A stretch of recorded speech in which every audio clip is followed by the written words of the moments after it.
अस्सलामुअलैकुम students, welcome back to my YouTube channel Study pad.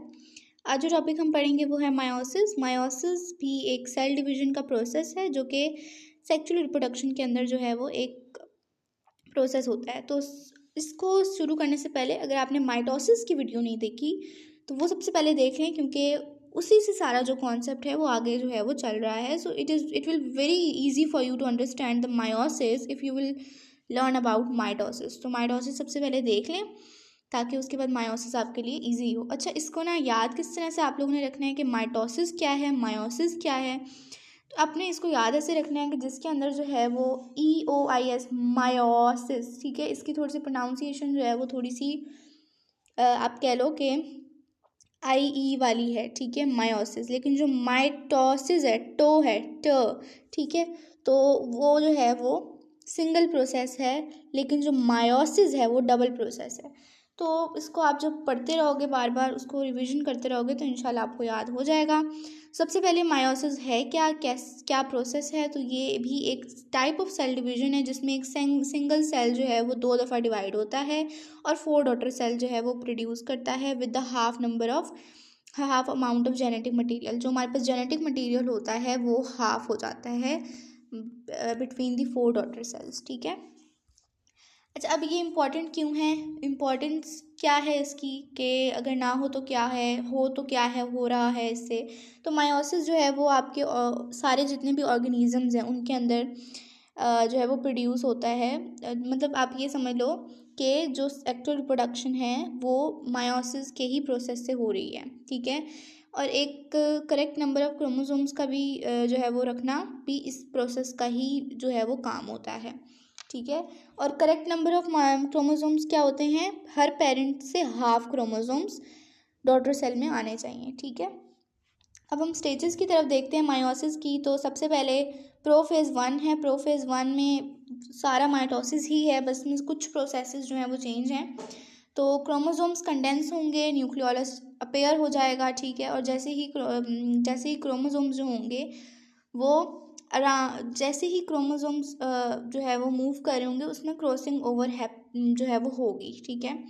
Crossing over का क्या मतलब होता है कि जेनेटिक मटेरियल जो है वो एक जिसके ऊपर वो क्रॉस्ड ओवर हुए होंगे वहाँ पे एक्सचेंज हो जाएगी। जैसे कि यहाँ पे आप देखें इस पॉइंट के ऊपर, यहाँ पे मैं ड्रॉ कर देती हूँ ताकि आपको इस पॉइंट के ऊपर जो है वो क्रोमोसोम्स जो हैं वो आपस में क्रॉस्ड ओवर हुए हैं। तो इस वाले पॉइंट पे जेनेटिक मटेरियल क्या हो जाएगा, एक्सचेंज हो जाएगा, ठीक है। उसके बाद आता है मेटाफेज। मेटाफेज में अब जो मेटाफेज देखें किस लेटर से स्टार्ट हो रहा है, M।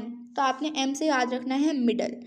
अब इसमें क्या होता है, जो क्रोमोसोम्स होते हैं ना वो पेयर्स के अंदर सेंटर में हो जाते हैं, मिडल में हो जाते हैं, ठीक है।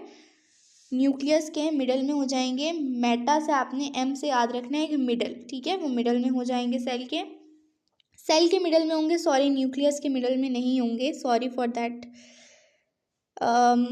उसके लिए सॉरी।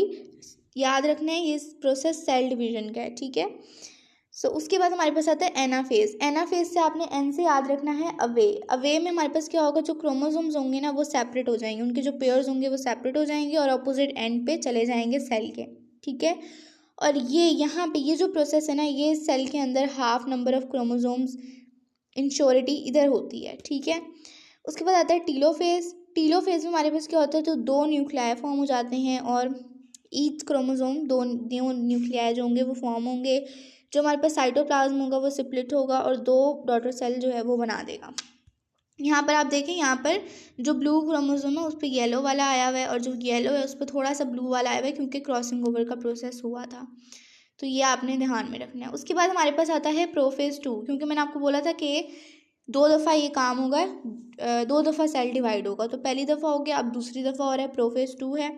अब ये जो फेज़ 2 है ना, ये हैपन हो रहा है ताकि जो 4 हेप्लॉइड सेक्स सेल्स हैं जैसे कि स्पर्म और एग सेल्स हैं वो बन जाएं। इसमें क्या होगा, इसमें भी क्रोमोसोम्स कंडेंस होंगे और न्यूक्लियोलस ब्रेक डाउन होगा दोनों सेल्स का। उसके बाद हमारे पास जो क्रोमोसोम्स होंगे वो मिडिल में आ जाएंगे, ठीक है। मेटाफेज 2 है, मेटाफेज जो होता है वही है। अब यहाँ पर मेटाफेज क्यों होता है, क्योंकि ये इंश्योर करता है कि जो सिस्टर क्रोमेटिड्स है ना वो सेपरेट हो जाए नेक्स्ट स्टेज के अंदर, ठीक है। नेक्स्ट स्टेज है एनाफेज, ए फॉर अवे। इसमें हमारे पास क्या होगा, जो सिस्टर क्रोमेटिड्स होंगे वो सेपरेट हो जाएंगे और फिर अपोजिट एंड पे चले जाएंगे। अब ये प्रोसेस क्यों ज़रूरी है, इस प्रोसेस में ये इंश्योरिटी होती है कि जो डॉटर सेल्स हैं वो हैप्लॉइड ही रहें। हैप्लॉइड होता है एन, ठीक है। अच्छा, एक हैप्लॉइड होता है और एक डेप्लॉइड होता है। एक हैप्लॉइड जो होता है वो होता है एन, जो हैप्लॉइड होता है वो एन होता है, और जो डेप्लॉइड होता है वो 2n होता है, एन फॉर क्रोमोसोम्स, ठीक है। तो ये आपने याद रखना है। हैप्लॉइड है, इसका मतलब है हाफ नंबर ऑफ क्रोमोसोम्स या half number of genetic material जो है वो इसके अंदर आएगा, ठीक है। उसके बाद हमारे पास आएगा टीलोफेज। टीलोफेज में हमारे पास होता है 4 न्यूक्लियाई फॉर्म होते हैं around each set of chromosome. अब ये देखें ना, 4 हमारे पास होंगे, 1 2 3 4, ठीक है। अब जो हमारे पास इस प्रोसेस के अंदर क्या होगा, साइटोप्लाज्म स्प्लिट होगा और 4 जो हैप्लॉइड डॉटर सेल्स हैं वो बन जाएंगे। इस पूरे प्रोसेस को अब मैं सम अप करती हूँ। तो यहाँ पर आप लोग देखें, सबसे पहले प्रोफेज हुआ, क्रॉसिंग ओवर हुआ, फिर वो मिडल में आ गए, फिर वो क्रोमोसोम जो थे, जो हमारे पास हाँ जी, क्रोमोसोम जो थे वो सेपरेट हो गए, ठीक है, और अवे हो गए फ्रॉम ईच अदर। उसके बाद हमारे पास टीलोफेज आया। टीलोफेज में जो है वो दोनों दो क्रोमोसोम जो थे वो सेपरेट हो गए। अब इन 2 क्रोमोसोम्स को इस तरह से 1 2 2 में करना था, यानी कि इनको अलग करना था, तो हमने किया सेकंड फेज, ठीक है। सेकंड फेज में वही प्रोफेज हुआ, फिर मिडल में आए मेटाफेज हुआ, फिर एनाफेज हुआ, वो अवे हो गए। उसके बाद फिर टीलोफेज हुआ और वो दोनों जो 4 हैप्लॉइड सेल्स थे वो बन गए। यहाँ पर आई डोंट थिंक सो कि कोई कन्फ्यूजन है, बहुत सिंपल सा प्रोसेस है। अगर आपको माइटोसिस याद है तो फिर ये बहुत ज़्यादा इजी प्रोसेस है। So thank you so much for your time and I hope कि जो मैंने कुछ ट्रिक्स बताई हैं इस पूरे लेक्चर में, अगर आपने नहीं देखी हैं पूरा लेक्चर गौर से सुनने, क्योंकि उसमें मैंने काफ़ी चीज़ें बता दी हैं जिससे आपको ये प्रोसेस याद करने में आसानी होगी, ठीक है। बहुत सारी ट्रिक्स टिप्स बताई हैं। तो थैंक यू सो मच। और अगर आपको इस तरह की मज़ीद वीडियोज़ चाहिए तो मुझे सब्सक्राइब कर लें मेरे चैनल को, और वीडियो को लाइक करें, ज़्यादा से ज़्यादा शेयर करें। और अगर आपको कोई भी मेरे टीचिंग स्टाइल्स में कोई मुश्किल आ रही है, या फिर आपको कोई टॉपिक सजेस्ट करना है, तो मुझे कमेंट सेक्शन में ज़रूर बताएं। Thank you so much and अल्लाह हाफिज़।